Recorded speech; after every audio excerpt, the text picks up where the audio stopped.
자, 안녕하세요. 도기환입니다. 오늘은 이제 얼마 전에 했었던 삼성동 지하 상가에 대한 마무리 시간이 되겠습니다. 저는 이제 저번 주 수요일부터인가요? 수요일부터 이제 회사에 이제 안 나오고 중간에 이제 휴가를 좀 지냈습니다. 공식적인 이제 휴가는 한 목요일부터였고요.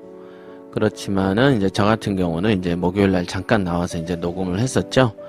어저께 제가 또 일요일 날 아침 일찍 강원도에 우리 저랑 이제 같이 운동을 했던 사제의 어떤 집에 방문을 했었어요. 거기가 이제 동해안의 끝에 있는 이제 주문진에 있는 해수욕장이거든요. 근데 해수욕장 인근에 이제 살다 보니까 하도 이제 한번 와서 좀 보는 게 어떠냐. 그래서 이제 제가 한번 가서 놀았어요.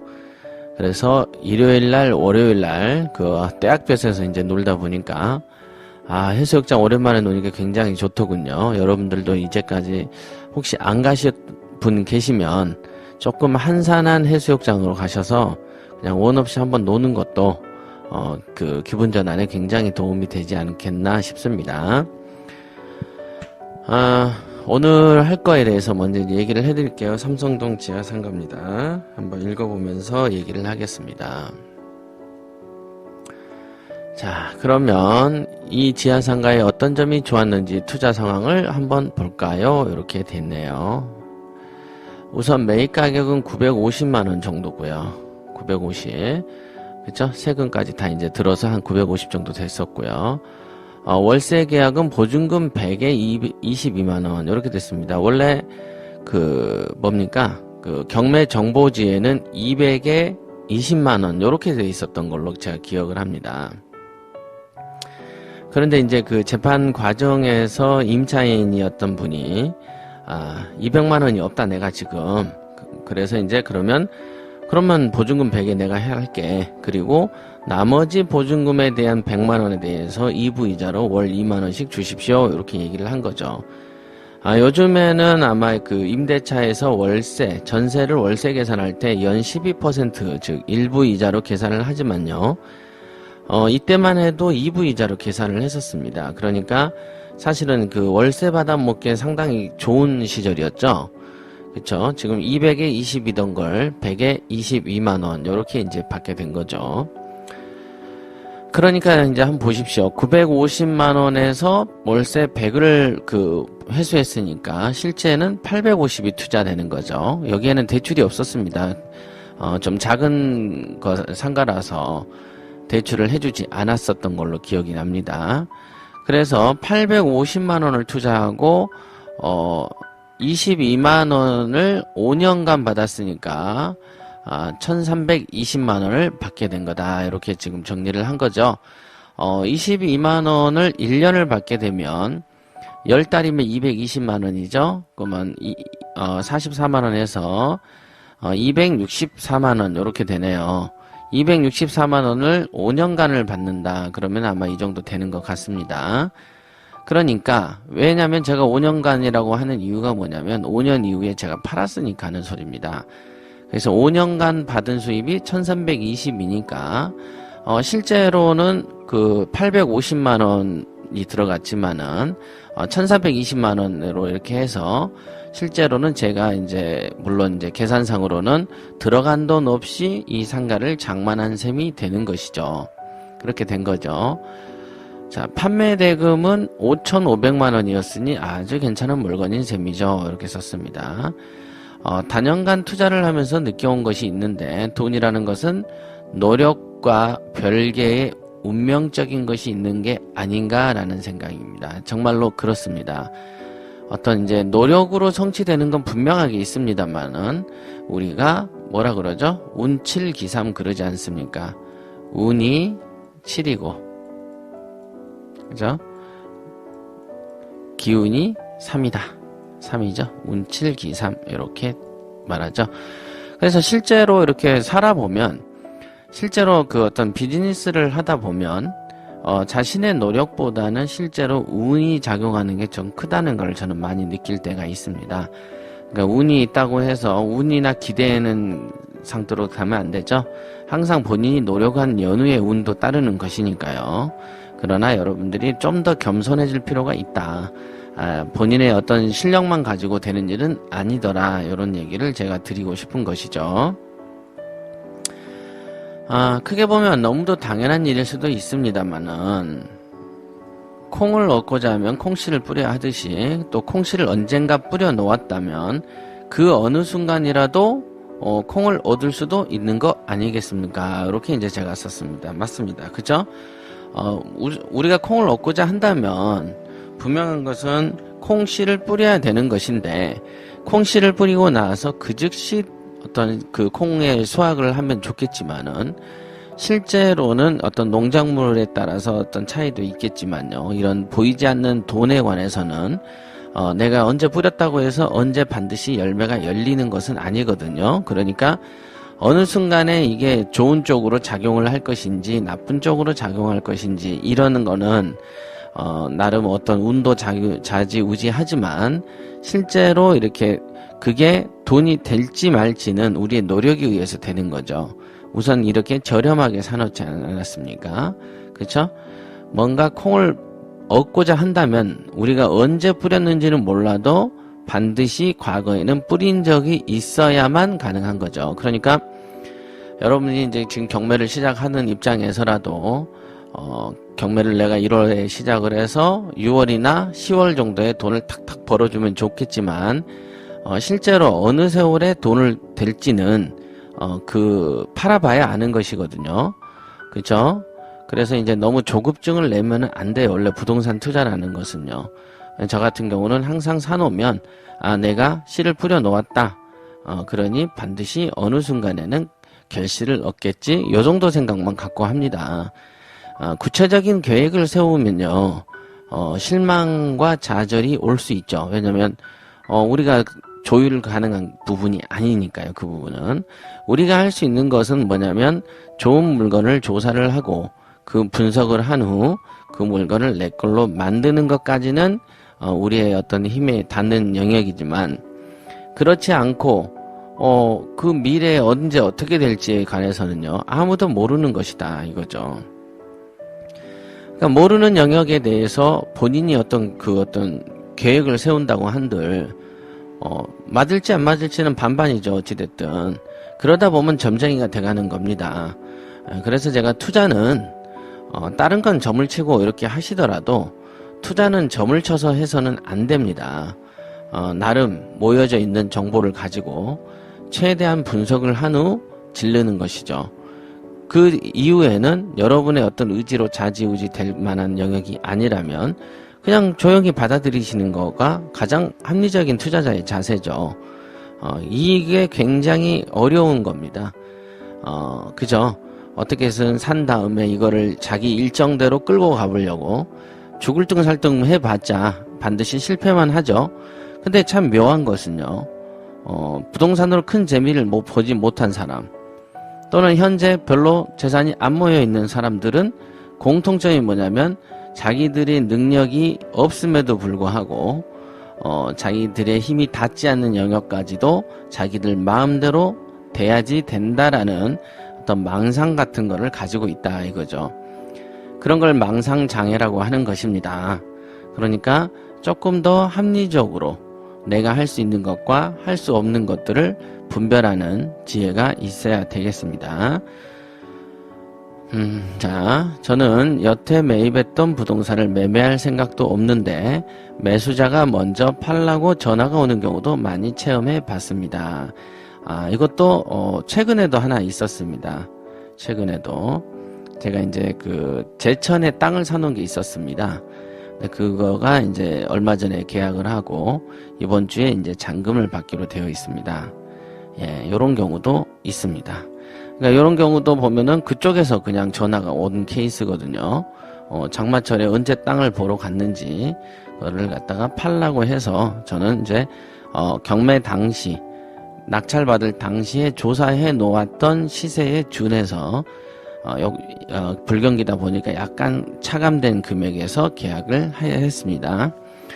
참 그런 거 보면은 좀 뭔가 있긴 있어요. 예, 나중에 또 한번 설명을 해드릴게요. 자, 저의 경우에는 이 금액을 이거 상가를 사놓고 2달 정도 월세를 제가 받고는 그냥 어머니 용돈하라고 월세 수입을 이전해 주었습니다. 이렇게 했죠. 저희 어머니가 이제 이 얘기를 가끔 하세요. 그때 22만 원씩 딱딱 들어와서 용돈이 되고 참 좋았다 이렇게 얘기를 하시죠. 그때가 벌써 언제적 얘기입니까? 이게 99년 그죠? 99년인가? 98년 후반에 아니면 99년에 이제 산 거죠. 그거 사놓고서는 5년간을 이제 들였으니까 나름 어떤 경기 그 용돈 벌이로는 괜찮았었죠. 꽁돈이니까 어차피. 자, 이 물건을 매입할 당시의 목적은 이미 달성되었으니까요. 이렇게 돼 있죠. 별다른 욕심이 없었습니다. 이 물건을 투자했던 목적은 돈 1,000만 원을 가지고 있는 것보다 돌리는 것이 좋겠다는 것이었고, 보증금 100만 원에 월세 수입이 22만 원이라는 것은 총 2,300만 원의 전세를 준다는 것과 같습니다. 이렇게 돼 있죠. 그러니까 보증금 100에다가 월세 22니까 월세 22만 원이라는 얘기는 2,200만 원의 전세에 산다는 얘기죠. 일단 보증금 100이 있으니까 2,300만 원의 전세를 준 거하고 비슷하다. 이렇게 이제 든 거죠. 그러니까 구입 가격은 총 한 1,000만 원이 안 들었지만은 전세 가격이 2,300에 이르는 수준이었다. 이 말씀을 드리는 것이고요. 당시에는 은행 이자가 꽤 센다 봅니다. 연 5%라고 제가 적은 걸 보니까요. 그러니까 연 250만 원의 이자를 받으려면 5천 이상을 은행에 넣어놔야 되죠. 그러나 오늘날에는 어떻습니까? 1억을 넣어놔도 250이 잘 안 나오지 않습니까?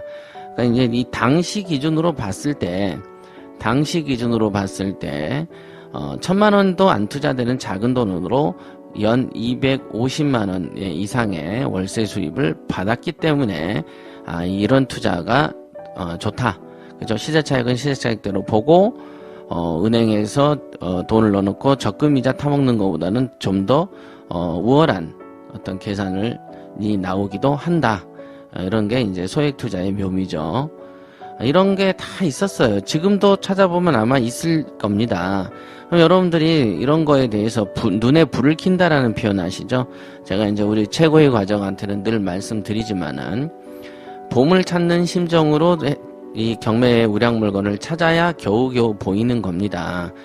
별로 노력도 안 하고 대충대충 어떤 탐욕만 가득 찬 사람에게 이런 물건이 가면 그게 올바른 사회겠습니까? 절대 아니죠. 이것도 실력이 있어야 되고요. 우리가 이제 신만이가 산에 들어가서 산삼을 캘 때는 꼭 기도를 해가지고 어떤 그 도사들, 그 뭐라고 해야 되나요? 그 신선들, 어떤 신령들이 어떤 점지를 해줘야 산삼을 캔다 이런 말 혹시 들어보셨나요? 실제로 얼마 전에도 TV에 보니까 꽤 오래된 거 한 100년 먹은 어떤 그 산삼을 캔 분이 있는데 그분도 그 꿈에서 이제 그 신령이 선몽을 받았다 이렇게 얘기를 하더라고요. 실제로 그런 얘기는 빌면 수두룩하죠. 보면은 로또 맞은 사람들 얘기 들어봐도 그렇고요. 그런 거가 있죠. 그러니까 여러분들이 어떤 경매에서도 우량 물건을 잡으려면 그에 걸맞는 어떤 그 뭐라고 해야 되나요? 마음의 집중, 그에 걸맞는 어느 정성이 좀 들어가야 되지 않겠냐 이런 생각을 합니다. 그래서 그 정성이란 게 뭐겠습니까? 기도나 해드리는 거겠습니까? 결국은 마음에 집중을 해서 어떤 물건 검색 사이트를 뒤지고 또 뒤지다 보면은 여러분이 재산을 늘릴 수 있는 어떤 좋은 물건을 만나게 됩니다. 그러니까 그거를 늘 명심하십시오. 결국은 부지런 안 하면 다 틀린 거죠. 자, 돈 1,000만 원을 투자해서 얻을 수 있는 이익치고는 대단한 것이죠. 더구나 매매 가격도 5,500만 원이니 더할 나위도 없습니다. 자, 그럼 매매 과정이 어떠했는가 한번 봅시다. 매매는요, 부동산에서 전화가 왔었고요. 그걸 갖다가 어떻게 했냐? 그럼 제가 1, 2, 3, 4, 5가 있다 안 그랬습니까? 1, 2, 3, 4, 5. 그런데 제 거가 2호라 그랬죠? 그런데 그 1, 3, 4, 5는 이미 계약을 해놓는 상태였었어요. 그때 이제 그 부동산 사장이 이제 다른 가게 매매 가격을 들은 상태인지라 이렇게 표현했죠. 제가 이 금액을 물어봤어요. 다른 업소는 얼마에 계약이 됐습니까? 그랬더니 1, 2, 3, 4, 5호 중에서 5호는 이제 막다른 어떤 벽으로 만들어 놨기 때문에 5호가 가장 싸게 계약이 됐더군요. 4,500인가 4,600이에요. 근데 실제로 제가 만약에 5호였어도 그 금액에는 안 합니다. 왜냐면은 원상 회복을 하게 되면은 5호 쪽, 1호 쪽도 계단이 있지만 5호 쪽도 계단 존재하거든요. 그럼 벽으로 쳐놔서 아마 상대적으로 이제 불리한 느낌에서 협상이 이루어진 거 아닌가라는 생각을 좀 해보고요. 저 같은 경우는 2호라 이렇게 사이에 껴있다고 하지 않았습니까? 그래서 이제 제가 그랬어요. 부동산 사장님한테 솔직히 한번 말씀해 주십시오. 그러면은 제가 계약을 할 때 다른 사람이 준 복비보다 2배로 드리겠다. 그렇게 해서 그럼 6천까지는 자기가 얘기를 해보겠다. 이렇게 이제 얘기가 서로 이제 됐던 부분이죠. 그렇게 이제 얘기를 했죠. 그러면서 제가 뭐라 했냐면, 제 가게를 사지 않으면 모양새가 안 나지 않습니까? 그러면 어정쩡하게 껴있지 않습니까? 그것만 사고 나머지 내 것만 안 사면 좀 누구한테 세주기도 못이게 하고, 재개발을 보고 매입을 한다 손 치더라도 재개발이 될 때까지는 공실로 비워놔야 된다는 어떤 단점들이 있지 않습니까? 그러면 그게 누군가를 세를 좀 맞추려고 한다면 제 가게가 꼭 필요하지 않겠습니까? 이런 어떤 논리를 제가 이제 제시를 했고, 부동산 사장님이 이제 중간에 잔 다리를 서주셔서 계약을 좋은 가격에 하게 됐죠. 그게 이제 5,500이었습니다. 사실은 이런 결과는 기대도 하지 않았고요. 갑자기 전화가 와서 이루어진 일이죠. 갑자기 전화가 와서요. 자, 여기에서 한 가지 눈여겨봐야 될 것은요. 지하상가 5개를 총 2억 원이 넘는 돈으로 매입한 사람은 누구이냐 요거죠. 제가 물어봤어요. 그랬더니 청구 아파트가 재건축된다는 정보를 알고 상가를 미리 매입하려는 사람이었어요. 그러니까 이 사람은 어떻게 됐죠? 이 사람은 일반 매매로 산 사람이죠. 그죠? 경매를 빠져드는 사람들이 범하기 쉬운 실수가 뭐냐면 싸게 사는 거가 너무 자연스럽다라고 생각을 하시면 안 된다는 거예요. 여러분들이 그 물건을 도매 가격으로 사는 시장이 경매 시장이지만 실제로 더 많은 사람들은 소매 시장에서 제값 주고 산다는 겁니다. 그러니까 더 많은 차익을 남겼으면 좋겠다라는 어떤 마음을 가질 수는 있지만 그 마음에 빠져들어 가지고 시세대로 사는 사람에도 존재한다는 걸 잊어버릴 수도 있다는 거죠. 그런 사실을 잊다 보면은 도매 시장이 정상적인 시장인 걸로 착각을 하게 되고 탐욕심이 좀 더 늘어나게 되죠. 그러니까 다른 거의 많은 사람들은 소매로 사는데 나만 재수가 좋아서 나만 운이 좋아서 좀 더 저렴하게 산다 하면 감사하는 마음이 좀 들지 않습니까? 그러나 감사하는 마음을 내기는커녕 어떻게든 더 먹어보려고 놀부심보를 갖기도 합니다. 물론 더 먹는 게 더 중요하죠. 더 먹고 싶으면요 투자 마인드를 개선을 하고 정말로 험한 물건에 도전을 하면 됩니다. 그러나 험한 물건도 싫고 마음도 고생하기 싫고 몸도 편하고 싶고 그런데 무슨 더 좋은 게 있겠습니까? 그러니까 그게 이제 그 이중적인 그 어떤 생각들이죠. 저야 싸게 샀기 때문에 이 가격에 팔아도 이득이 이익이 많습니다만 매수인도 미래 이익을 보고 현재 시세를 주고 매입한다는 점이다. 이게 중요한 사실이죠. 나는 도매에서 샀고요. 이 사람은 소매에서 사지만 나름 미래를 보고 사는 거죠. 그럼 현재 시세대로 주고 사더라도 이 사람은 돈을 벌 수도 있는 상황이 된 것이죠. 물론 더 가지고 있었어도 가격은 올랐겠지만 각자 돈에 대해서 가지고 있는 생각이 다른 겁니다. 시세보다 더 주고 사는 사람도 있는데 경매시장에서 투자를 생각하는 사람들 중 무조건 헐값에만 사려고 소극적 투자를 하는 사람들을 보면 한심한 생각이 들게 마련입니다. 자, 이렇게 있죠. 잘 기억하세요. 여러분이 경매 투자를 하면서 이러쿵저러쿵 따지면서 망설이는 그 순간에도 시세대로 사는 사람이 존재한다는 것을요. 이렇게 이제 제가 적어놨던 거죠. 이 책이 옛날에 쓴 건데도 나름 이렇게 현재하고 똑같이 이렇게 맞아 들어갑니다.